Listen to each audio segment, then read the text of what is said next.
The Russia-Ukraine conflict has resulted in a surge in energy prices, and the CEO of JPS said that this could jeopardize supplies in the long term and suggested that companies should invest in alternatives.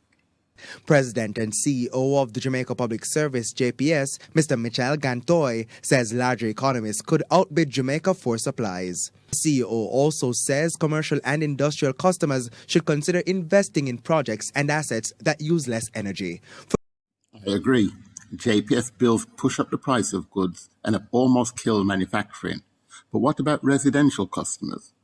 They also need to take this excellent advice. Philip Paulware came off the grid in 2012 and recently said solar pays for itself in only 3 years. Because the sun is free. Yes.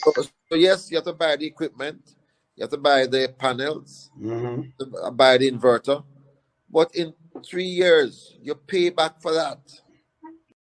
He was Energy Minister in 2012, so why didn't he recommend the same for the rest of Jamaica?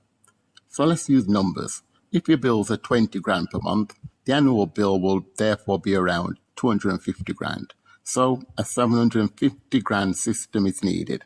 Add contingencies, we'll say 1 million. A 20% loan repaid over 10 years has annual repayments of 120 grand. Now, JPS bills increase by at least 5% each year. So in year one, the savings would be around 130 grand. Year two, around 142 grand, as shown in the graph. It is really a no-brainer.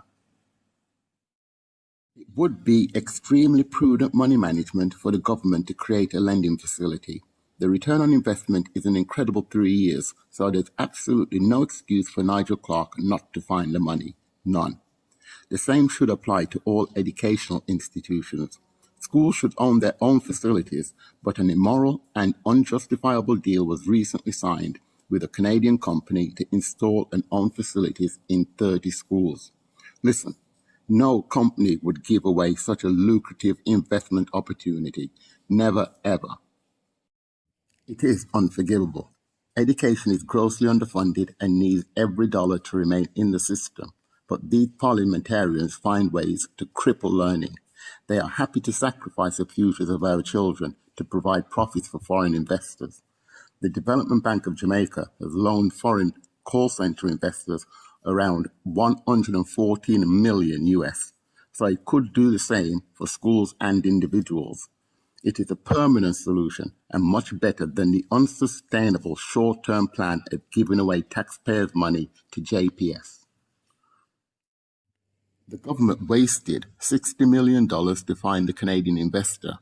40 million of that went to another foreign company, Castalia. That money could have taken numerous primary schools off the grid. Yet more proof of the terrible mismanagement of the people's money. In January, I submitted a request to MOCA to urgently investigate this criminality. Details are in the links in the description. Something must be done to get change. So let's unite to devise a plan of action.